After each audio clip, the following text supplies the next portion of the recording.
God was seeking a bride for his son. Each book is different from every other book. I'm trying to give you the keys for you to unlock it for yourself.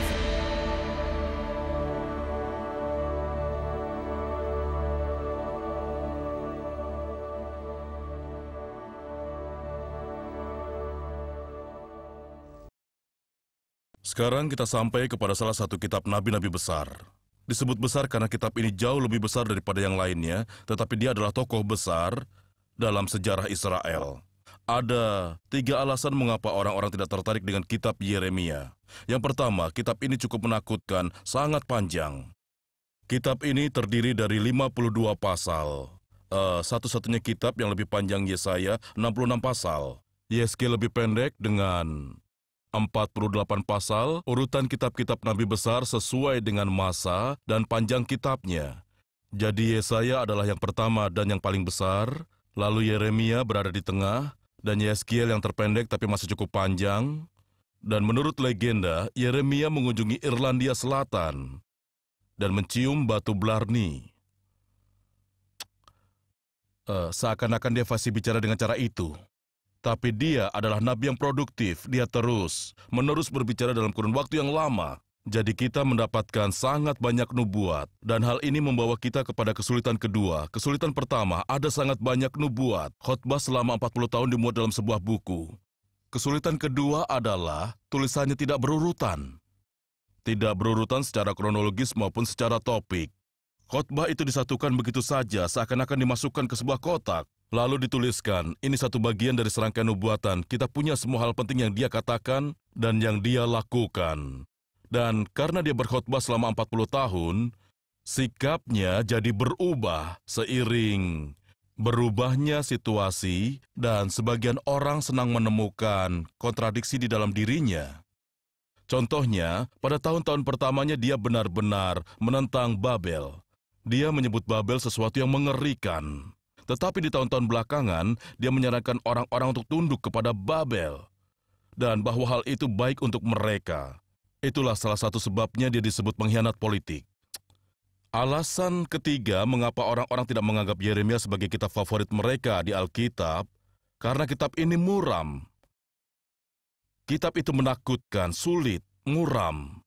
Dan Yeremia telah meminjamkan namanya menjadi setidaknya 2 istilah dalam bahasa Inggris. Yang pertama adalah Jeremia, yang artinya menjadi selimut basah, yaitu menjadi tipe orang yang membuat muram, yang membawa kesuraman kemana-mana.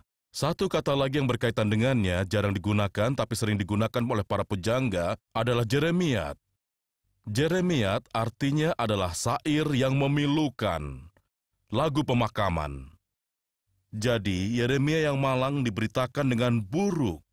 Dia dianggap orang yang menyedihkan, yang tidak punya apa-apa selain kabar buruk. Itu tidak benar. Dia punya beberapa kabar luar biasa. Beberapa kabar baik, selalu ada sinar matahari dan juga awan kelabu. Tapi sayangnya dia dianggap seperti itu. Tapi meskipun kitab ini bukan yang paling populer dalam Perjanjian Lama, anehnya kita tertarik kepada kitab ini. Jika Anda tanya siapa karakter di Alkitab yang paling mirip dengan saya jawab Yeremia. Beberapa di antara kalian hadir saat saya berkhotbah tentang kitab ini. Dan saya harus berhenti 2 kali, karena saya terlalu terlibat secara emosional. Saya merasa nyaris kewalahan untuk mengkhotbahkannya. Sebenarnya, akibat serangkaian khotbah itulah datang nubuat bahwa saya harus meninggalkan gereja tersebut dan mulai mengajar berkeliling. Jadi secara pribadi, kitab ini sangat berarti bagi saya, dan saya sangat ingin bertemu dengan Yeremia. Kitab ini berisi tentang manusia dan permasalahannya. Yeremia adalah nabi yang paling memperlihatkan hatinya dan pergumulan batinnya. Anda benar-benar dapat memasuki dirinya dan merasakan apa yang dia rasakan. Anda memahami apa yang membuatnya marah. Tapi ada juga perihal ilahi di sini, karena kitab ini penuh berisi informasi tentang Tuhan. Jika Anda benar-benar mempelajari kitab Yeremia, Anda akan jauh lebih memahami Tuhan. Saya telah menuliskan garis besar dari apa yang ingin saya katakan di dalam bagian ini. Pertama-tama saya ingin melihat situasi yang Yeremia bicarakan saat dia muncul, masa hidupnya di dalam sejarah. Lalu saya ingin melihat diri Yeremia sendiri dan menunjukkan ke Anda seperti apa latar belakang yang membentuknya, karena kita sangat dipengaruhi oleh latar belakang. Kita bukan individu-individu yang terisolasi, kita berasal dari latar belakang dan dari keturunan yang menjadikan diri kita saat ini. Lalu saya ingin melihat metodenya dalam mengkomunikasikan firman Tuhan. Dia bukan sekedar nabi yang berbicara. Dia menggunakan metode-metode lainnya juga. Dia adalah seorang ahli drama dan dia memerankan nubuatnya, melakukan pantomim, dan melalui tindakan-tindakannya orang-orang mengingat pesannya. Dan dia juga nabi yang menulis. Saat dia dilarang untuk berbicara, dia berkata, "Kau tidak bisa membuatku berhenti menulis." Dan untungnya dia punya teman yang ahli menulis bernama Baruk. Dan Baruk menuliskan nubuat-nubuatnya. Meskipun raja kemudian merobek-robeknya dan membakarnya, Baruk akan menuliskannya lagi. Syukurlah ada Baruk, jika tidak, kita tidak akan mempunyai kitab Yeremia. Jadi dia berbicara, memerankan, menuliskan nubuatnya. Saya ingin bahas bagian itu, dan saya ingin melihat pesannya. Dan membagi pesannya ke dalam dua bagian. Dan pesannya sama seperti nabi-nabi lain, mengatakan hal yang sangat serupa dengan yang dikatakan Mika dan Yesaya. Tetapi ada 3 hal yang membuat pesannya cukup berbeda dari nabi-nabi lain. Hal itu membuat Yeremia cukup unik. Kita akan melihat ini, kemudian saya akan melihat perlakuan buruk yang telah dia terima. Dia diperlakukan dengan sangat buruk. Dan dia sangat menderita karena pesannya. Dan hal itu membuatnya sangat tidak bahagia. Dia disebut nabi yang meratap oleh orang-orang Yahudi. Dan itu akan membawa kita langsung ke sebuah kitab bernama Ratapan. Karena di sana air matanya dituliskan. Dan kitab Ratapan adalah Ratapan Yeremia untuk Yerusalem. Itulah garis besar apa yang ingin saya bagikan ke Anda. Jadi mari kita lanjutkan dan kita lihat apa yang dapat kita temukan.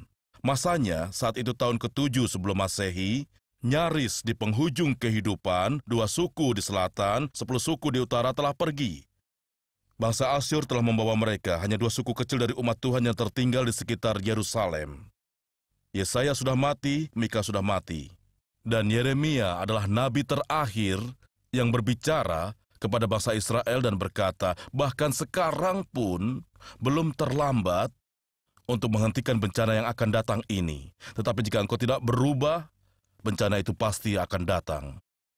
Dia adalah orang yang tepat, berada di waktu dan tempat yang tepat. Suku-suku di utara telah pergi, suku-suku di selatan akan pergi. Pernah ada beberapa raja yang baik, tetapi juga ada raja yang buruk.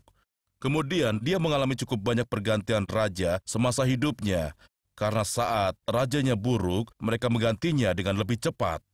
Semasa hidupnya dia melihat ke-7 raja ini. Dia lahir di masa pemerintahan Manase yang menggergaji Yesaya menjadi 2 di dalam batang pohon kosong. Orang mengerikan itu mengorbankan bayi-bayinya sendiri kepada setan, dan dia melumuri jalan-jalan Israel dengan darah orang-orang yang tidak bersalah. Itulah Manase, dan 2 anak laki-laki lahir di tahun yang sama, pada masa pemerintahan Manase. Dan Raja Yosia, atau Pangeran Yosia salah satunya, Yeremia bayi yang satunya lagi, mereka sangat dekat, dan mereka tumbuh bersama. Kemudian datanglah Amon, dan selama masa pemerintahannya yang singkat, Yeremia dan Yosia sama-sama masih kecil.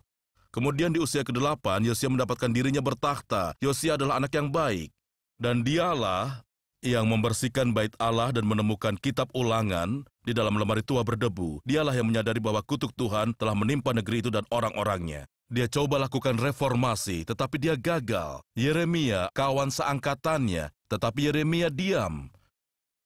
Tidak pernah menyebut Yosia. Kitab Raja-Raja juga tidak menyebutkan tentang Yeremia. Kemudian seakan-akan Yeremia menyadari bahwa reformasi yang diperintahkan oleh raja tidak dapat mengubah hati orang-orang. Meskipun dari luar kelihatannya bagus, tetapi dari dalam situasinya tidak berubah. Hal yang segera terbukti begitu Yosia mencoba memerangi Mesir dan terbunuh di Armageddon. Dan kini yang tinggal adalah raja-raja yang jahat dan lemah. Dan pada 4 pemerintahan terakhir raja-raja yang buruk dan lemah itulah Yeremia mengucapkan sebagian besar khotbahnya. Meskipun dia menawarkan harapan terakhir kepada mereka, tetapi saya merasa khawatir.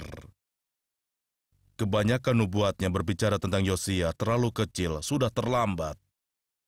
Situasinya tanpa harapan. Jadi, dia berubah-ubah arah antara perasaan tanpa harapan sudah terlambat dengan suatu harapan kecil. Bahwa jika mereka sekarang berubah, Tuhan akan mengubah situasi tersebut. Dan sekarang saya akan langsung membahas satu drama perumpamaan Yeremia yang sangat penting. Dia disuruh pergi ke rumah tukang periuk dan mengamati tukang itu. Ini adalah ayat yang telah sering digunakan di dalam lagu dan khotbah-khotbah dengan cara yang salah. Kita menyanyikan sebuah himne, engkaulah tukang periuk dan akulah tanah liat, bentuk aku seperti yang engkau inginkan. Seakan-akan tukang periuk memutuskan tanah liatnya akan dijadikan apa. Dan bukan itu pelajaran yang Yeremia dapatkan. Di Yeremia pasal 18, dia pergi ke tukang periuk sesuai perintah Tuhan. Dia mengamati tukang itu, dia punya sebuah pelarikan dan dia mengayuh pelarikan itu. Kemudian dia memegang segumpal tanah liat, melemparkannya ke atas pelarikan, lalu dia coba membentuknya menjadi bejana yang indah. Tetapi tanah liat itu rusak di tangannya. Jenis tanah liatnya tidak tepat untuk bejana. Jadi tukang periuk mengambil bejana itu dan mengembalikannya jadi gumpalan tanah liat. Dia melemparkannya lagi ke pelarikan dan membentuk bejana yang lebih tebal dan sederhana. Dan Tuhan berkata, Yeremia, apakah engkau sudah belajar? Mengapa tanah liat itu tidak dapat dibentuk menjadi bejana yang indah? Apa itu kesalahan si tukang periuk atau tanah liatnya? Siapa yang memutuskan dia akan menjadi apa? Jawabannya adalah tanah liat yang memutuskan. Karena dia tidak mau terbentuk sesuai dengan tujuan awal si tukang periuk. Begitu. Itulah pesannya.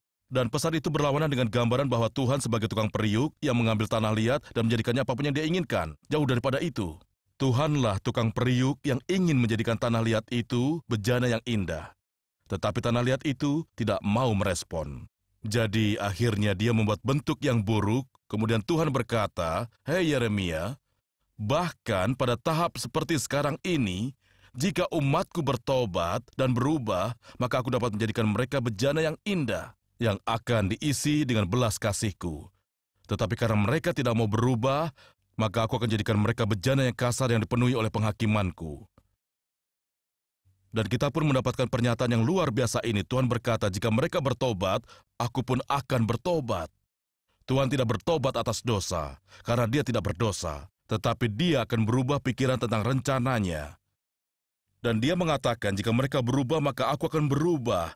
Jika mereka mau mengubah pikiran mereka, maka aku akan mengubah pikiranku, dan tidak akan mendatangkan malapetaka. Itulah sebuah hubungan yang dinamis antara Tuhan dan orang-orang di Alkitab. Tukang periuk itu bukan hanya berkata, aku akan bentuk tanah liat itu menjadi ini dan tanah liat itu menjadi itu. Tuhanlah yang ingin membentuk tanah liat itu menjadi sesuatu yang indah. Tetapi saat tanah liat itu menolak, dia akan membuatnya menjadi sesuatu yang buruk. Dia masih memakai mereka, tetapi memakai mereka untuk memperlihatkan keadilan dan juga belas kasihnya. Dan hal itu masih berlaku untuk kita. Ya, dialah tukang periuknya dan kitalah tanah liatnya. Tetapi tanah liat berperan dalam menentukan dia akan menjadi apa. Itulah gagasan sesungguhnya yang digambarkan di sini. Bukan tentang Tuhan yang sewenang-wenang yang menangani boneka-boneka dan menitahkan mereka akan jadi apa. Inilah Tuhan yang bekerja sama, yang menginginkan respon dari kita. Dan yang akan membuat kita menjadi apa yang dia inginkan jika kita menginginkannya. Tapi jika kita tidak menginginkannya, maka dia akan menunjukkan penghakimannya melalui kita. Pilihan ada pada tanah liat tersebut. Itulah pesan yang diberikan kepada Yeremia. Anda mempelajarinya? Kemudian dia melakukan hal kedua. Bejana, tanah liat yang buruk rupa itu, dibakar menjadi sangat keras, sehingga tidak dapat diubah. Lalu dia membawa bejana yang keras itu ke lembah Hinom, yaitu sebuah tempat pembuangan sampah. Dan dia memecahkannya dan membuang pecahan-pecahannya ke Gehenna. Sambil berkata, jika kamu mengeraskan hatimu sampai tidak bisa lagi diubah menjadi sesuatu yang indah, maka Tuhan akan memecahkanmu. Anda melihat pesannya? Pesan itu ada di pasal 18 dan 19, sebuah pemahaman yang mendalam tentang hubungan Tuhan dengan kita. Tuhan ingin membuat hidup Anda indah. Jika Anda mau merespon dia, maka dia akan merespon Anda. Jika tidak, maka dia akan membakar Anda sampai Anda keras, kemudian dia akan memecahkan dan membuang Anda. Suatu pelajaran yang sangat dalam. Pada saat itu, ada raja-raja yang lemah dan keadaan berubah dari buruk menjadi semakin buruk, tetapi itulah tanda pengharapannya. Bahkan pada tahap terlambat seperti ini, jika engkau bertobat, Tuhan akan berubah pikiran tentang bencana itu. Jadi Yeremia tidak melulu suram dan tanpa harapan. Setidaknya dia berkata, ada sedikit harapan. Tapi jujur saja, saat dia melihat bangsa Israel, saat dia berkhotbah dan melihat respon mereka, Dia tahu sebenarnya tidak ada harapan. Itulah masanya dia berkhotbah. Itu memberikan kita sejarahnya. Tentu saja Zedekia adalah raja terakhir. Yang akhirnya dibawa ke Babel dan harus melihat anak-anak laki-lakinya dibunuh dan matanya dibutakan. Dia dibawa dalam keadaan buta. Itu adalah akhir yang tragis bagi umat Allah. Tetapi itu bukan akhir permanen. Kita melihat Yeremia. Dia lahir di masa pemerintahan Manase, seperti yang saya bilang, dan diberikan nama yang sangat tidak lazim, Yeremia. Sebagian dari nama itu artinya membangun dan juga menghancurkan. Bahasa Ibrani itu dapat digunakan dengan dua cara, mirip dengan kata raise, dalam bahasa Inggris dapat digunakan dengan arti membangun atau meruntuhkan. Paham? Dan kata Ibrani mempunyai makna ganda yang sama, diartikan membangun atau menghancurkan sesuatu. Dan memang itulah tujuan dari pelayanannya. Tuhan berkata, aku memanggilmu untuk membangun atau untuk meruntuhkan. Bagian akhir namanya, Jah, Jeremjah. Jah di sini adalah Tuhan, dan karenanya namanya berarti Tuhan membangun dan Tuhan meruntuhkan. Dan itulah pesan dasar yang selama 40 tahun dia khotbahkan. Tuhan menjatuhkan orang-orang yang tidak menaatinya dan dia membangun orang-orang yang menaatinya. Dia tukang periuk yang memegang tanah liat. Dia lahir di Anatot atau Anatar modern, dan saya pernah habiskan beberapa malam di sebuah rumah di desa kecil itu dan membaca kitab Yeremia di atap terbuka yang datar. Itu pengalaman yang luar biasa. Saat itu tepat sebelum saya menyusuri Wadi Kelt ke Yeriko, dan mereka memberitahu seharusnya saya tidak melakukannya karena itu berbahaya. Ada masalah politik dan ada orang-orang bersenjata di sana. Tapi saya baca kitab itu, sekali lagi, saya tidak menuruti ajaran saya karena ada ayat bicara ke saya. Dan Tuhan berkata, aku menyertai dan melindungi kemanapun kau pergi. Jadi saya pergi pagi itu. Mungkin saya telah menyalahgunakan Alkitab. Yeremia diangkat sebagai nabi sebelum dia lahir. Seperti Yohanes Pembaptis semenjak dia masih di dalam kandungan ibunya. Dia bukan jabang bayi, dia seorang manusia. Dan dia dipanggil menjadi nabi saat dia masih di dalam kandungan ibunya. Anda tahu, Yohanes Pembaptis telah memulai pelayanannya 3 bulan sebelum dia lahir. Pelayanannya untuk menuju kepada Mesias. Dan saat dia baru berusia 6 bulan di dalam kandungan Elizabeth, dia melompat gembira saat ibu sang Mesias masuk ke dalam ruangan. Jadi saya rasa itu mengatakan sesuatu tentang aborsi. Dan dia pun lahir, dan dia menjadi pemuda yang sangat pemalu dan sensitif. Dan sebagai keturunan Nabi Eli atau Eli, artinya dia tak akan pernah mencapai usia tua. Karena kutuk ada pada keturunan keluarga Eli. Tidak seorang laki-laki pun dari keluarga ini yang akan lanjut umurnya. Mereka mati di usia parubaya. Karena itu Tuhan harus memakai orang ini dari awal untuk bernubuat jika dia mau memakainya 40 tahun. Tuhan memanggilnya di masa remajanya. Mungkin dia mulai berkhotbah di usianya yang ke-17 tahun. Dan dia sangat-sangat gugup. Anda juga begitu jika di usia 17 tahun disuruh pergi dan berdiri di lapangan Trafalgar dan mengutuk dosa-dosa London? Ya, beberapa anak muda tampaknya tidak keberatan. Mereka nyaris tidak terhalang untuk melakukannya. Tuhan pun berkata, jangan takut terhadap wajah-wajah mereka.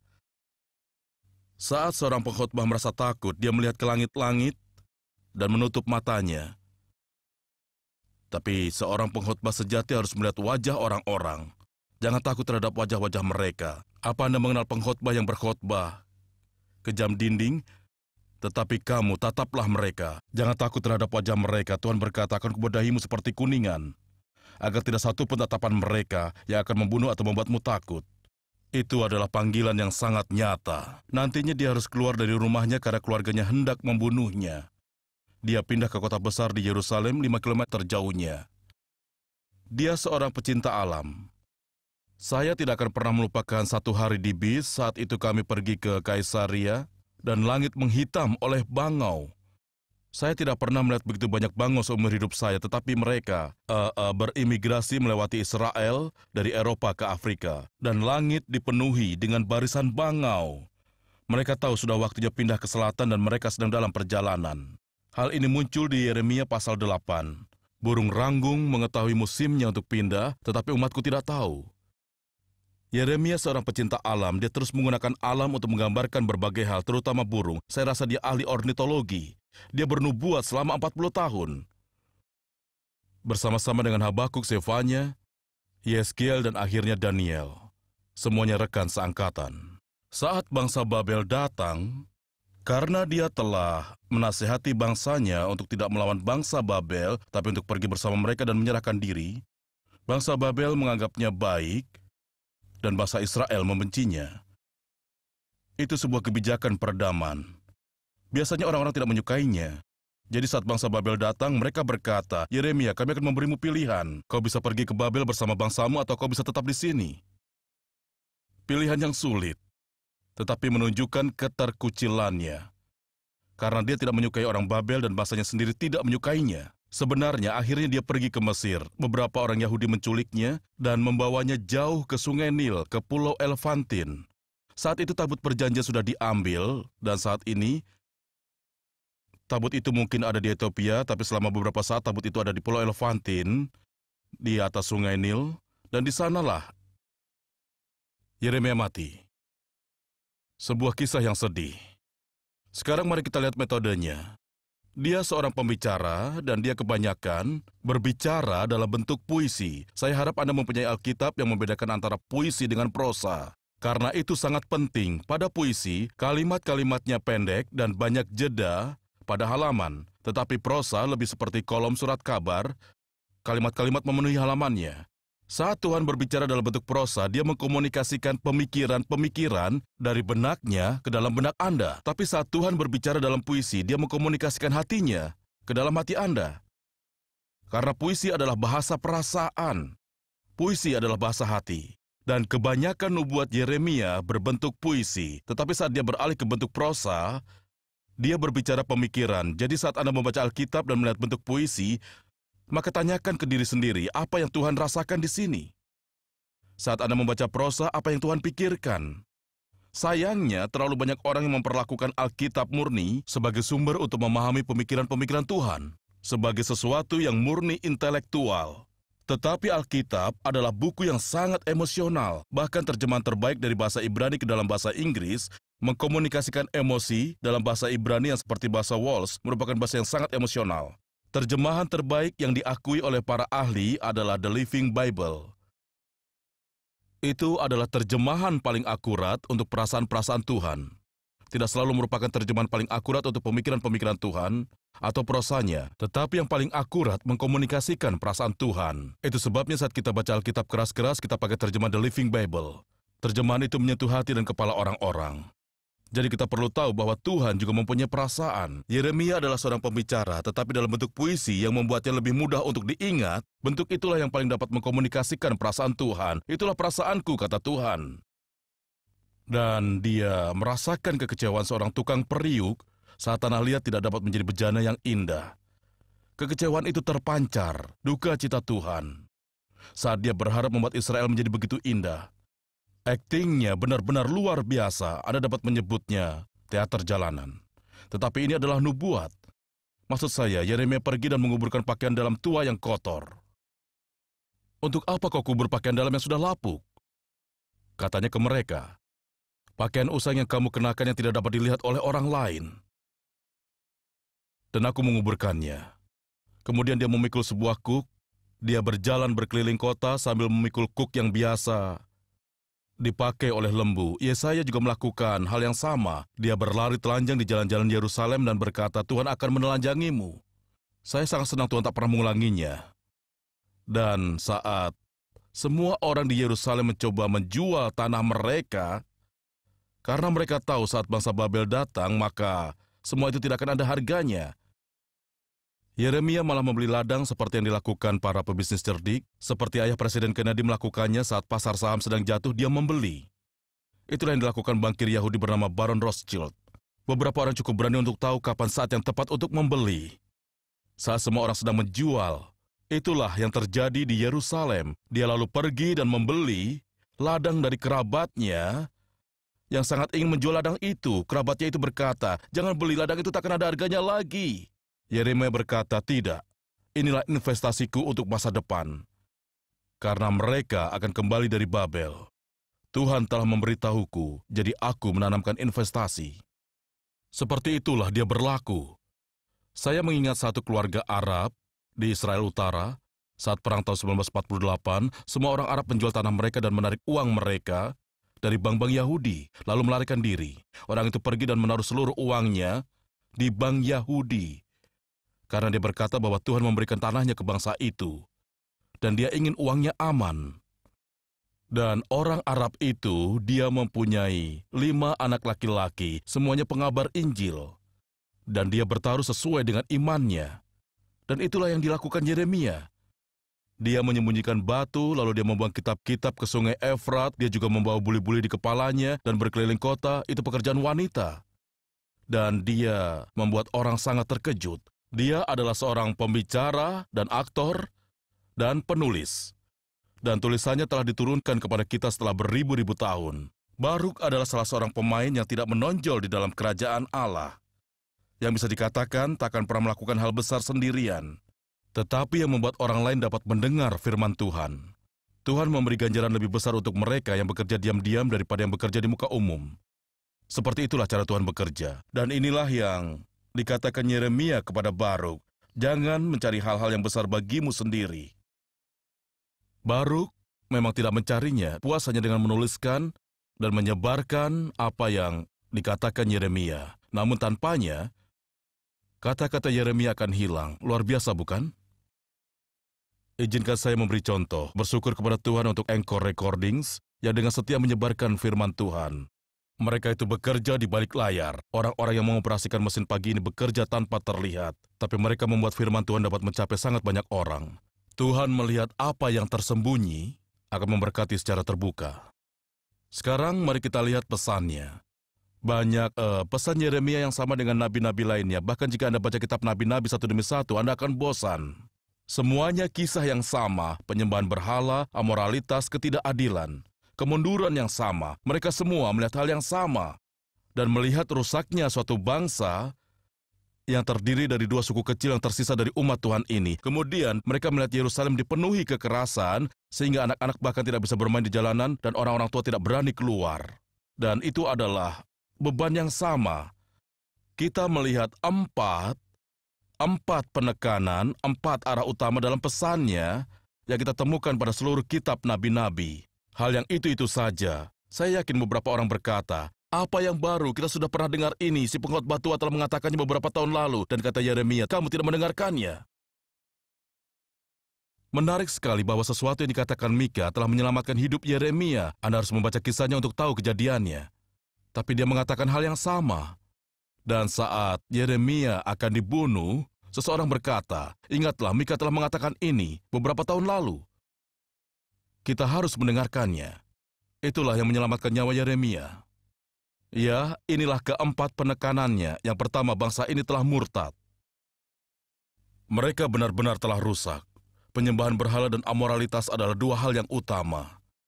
Ingatlah, ada pengorbanan anak di lembah Hinom. Terjadi penyatuan agama, ada patung-patung berhala yang dibawa ke dalam bait Allah.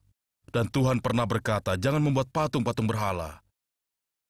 Ada kebusukan, pernikahan-pernikahan yang hancur. Tetapi yang utama adalah, Yeremia menunjuk beberapa orang dan berkata, inilah orang-orang yang bertanggung jawab. Yang pertama adalah para nabi. Hal yang paling membuat Yeremia menderita adalah sangat banyak orang di sekitarnya yang mengatakan bahwa mereka juga nabi, tetapi memberikan pesan yang bertolak belakang. Itu benar-benar masalah.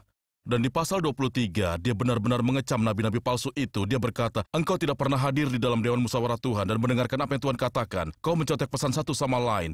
Engkau mengarang dari pikiranmu sendiri. Engkau katakan yang orang-orang ingin dengar. Engkau katakan damai-damai di saat tidak ada damai. Jangan khawatir, bencana itu tak akan pernah terjadi di sini karena ini kota Tuhan, ini Yerusalem.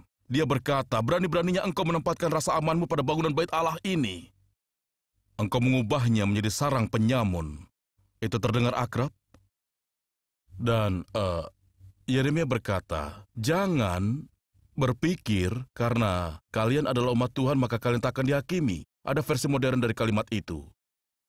Jika Anda tahu buku saya, Jalan ke Neraka, saya menunjukkan bahwa mayoritas peringatan Yesus tentang neraka diberikan kepada orang-orang yang sudah lahir baru, tetapi saya bertemu dengan banyak orang yang sudah lahir baru yang tidak takut akan neraka. Mereka berpikir itu tak akan terjadi kepada umat Tuhan.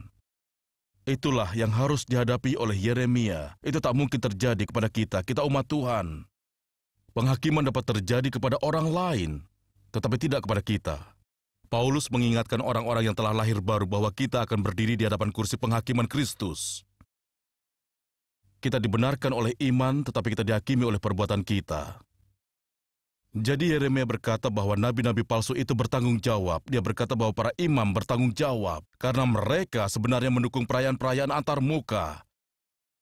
Mereka mengadakan upacara di kuil-kuil agama lain. Semuanya atas nama toleransi. Itulah tepatnya yang terjadi di sini saat ini. Agama komparatif ada di mana-mana. Dan berkata bahwa semua jalan membawa kita kepada Tuhan yang sama. Hal itu diajarkan kepada anak-anak kita. Dan hal ini terjadi di sana, para imam mendukungnya, dan dia mengatakan raja-raja pun mendukungnya. Mereka semua salah. Dia berkata Yoyakim akan mati tanpa ditangisi, dan dia akan dikubur seperti keledai. Dan itulah yang terjadi. Saat Yoyakim mati, tak seorang pun yang bersedih. Dan tubuhnya dibawa keluar seakan-akan dia hanyalah bangkai hewan. Kata-kata yang berat, bukan? Dia mengatakan bahwa Zedekia sangat lemah dan bimbang sehingga dia hanyalah boneka. Para politisi, bukan penguasa. Semua nubuat ini semakin banyak saya pelajari, saya semakin merasa seperti sedang membaca surat kabar masa lalu.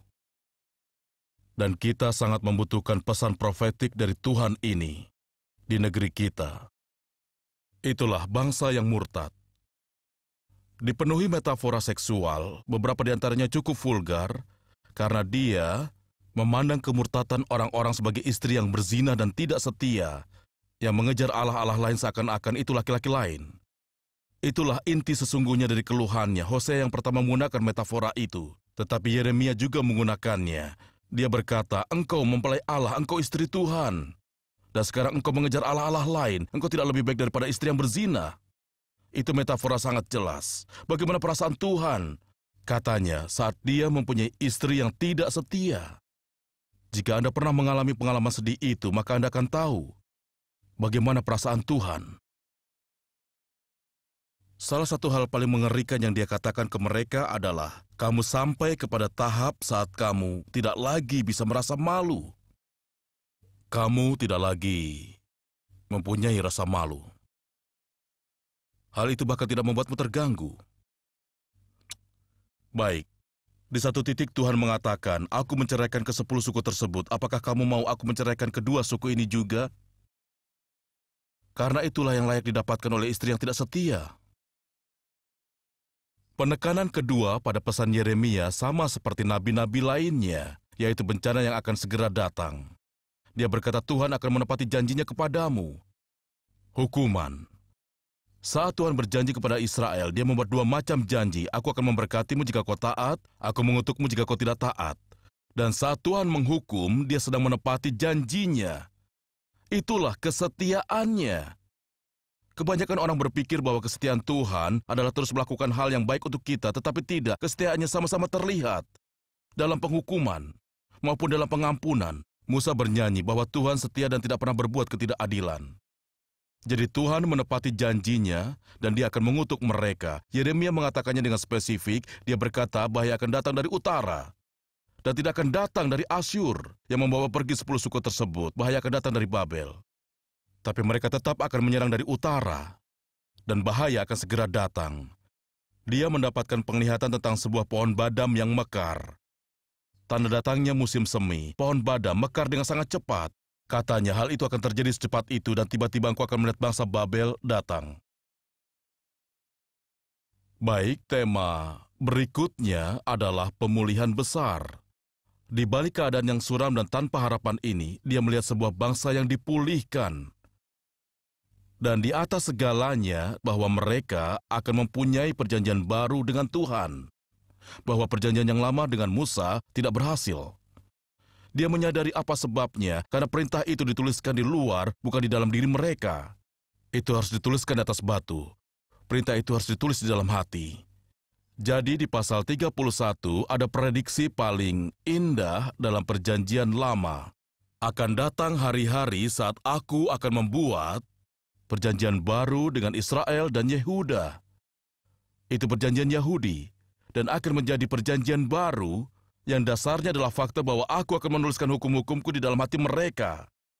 dan mereka akan mengenal aku. Mereka tidak perlu diajarkan tentang aku karena mereka akan mengenalku. Dan dasar dari semuanya adalah pengampunan. Aku tak akan mengingat lagi dosa-dosa mereka. Saya rasa itulah hal paling menggugah yang dapat Tuhan katakan.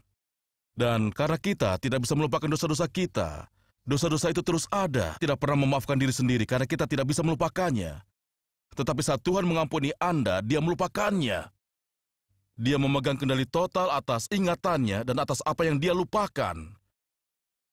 Dan saat Tuhan mengampuni sesuatu, maka Dia tidak mengingatnya. Pada suatu malam di Guildford, saya masuk kembali ke dalam gereja. Setelah kebaktian lama usai, ada seorang wanita tua kecil yang duduk sendirian di barisan depan sambil meratap. Saya duduk bersamanya dan bertanya, ada apa? Dia berkata, 30 tahun lalu dia melakukan hal paling mengerikan, dan jika keluarganya mengetahuinya, mereka tidak akan mengakuinya lagi. Jika teman-teman saya mengetahuinya, saya tak akan punya teman lagi. Katanya, 30 tahun dia memohon kepada Tuhan untuk mengampuninya, dan Tuhan tidak pernah mengampuninya. Saya berkata, kasihan sekali. 30 tahun yang lalu, saat Anda meminta Tuhan mengampuni Anda, Dia mengampuni dan melupakannya. Dan selama 30 tahun dia tidak mengerti apa yang Anda bicarakan. Dia berkata, saya tak percaya. Saya mengajaknya membaca ayat yang saya tahu, khususnya Yeremia 31. Aku tidak akan mengingat dosamu lagi. Saya berkata, dia telah melupakannya 30 tahun lalu. Masalahnya, Anda tidak dapat mengampuni diri sendiri karena tidak bisa melupakannya. Itu sebabnya sulit bagi kita mengampuni orang lain karena kita tidak dapat melupakan yang mereka lakukan. Tetapi Tuhan melupakannya. Tahukah Anda, saat wanita tua itu menyadari kebenarannya, dia berdiri dan menari mengelilingi gereja. Itulah tarian yang saya sukai. Jauh lebih dalam daripada tarian karismatik. Ini adalah tarian sukacita, dan saya terus memperhatikannya. Usianya pasti sudah 60 atau 70 tahun, dan dia benar-benar menari berkeliling sementara saya duduk di sana dan mengamatinya. Dia menari karena sukacita. Karena Tuhan telah melupakannya. Yang artinya suatu hari saat Anda berhadapan dengan Tuhan dan berkata, oh Tuhan, aku benar-benar menyesal telah melakukan itu. Tuhan akan berkata, melakukan apa? Aku tidak ingat. Luar biasa bukan? Itulah pengampunan. Dan itulah perjanjian baru yang akan Tuhan buat dengan Israel dan Yehuda. Tuhan akan melupakan semuanya dan menuliskan Tauratnya di hati mereka. Dia akan membuat setiap laki-laki dan perempuan begitu mengenalnya, sehingga mereka tidak perlu diajar tentang Tuhan. Sebuah janji yang indah tentang pemulihan yang luar biasa untuk umat Tuhan. Janji itu digenapi di malam Yesus berkata, ambil dan minumlah. Inilah darahku, darah perjanjian baru. Baik, kita berhenti di sini.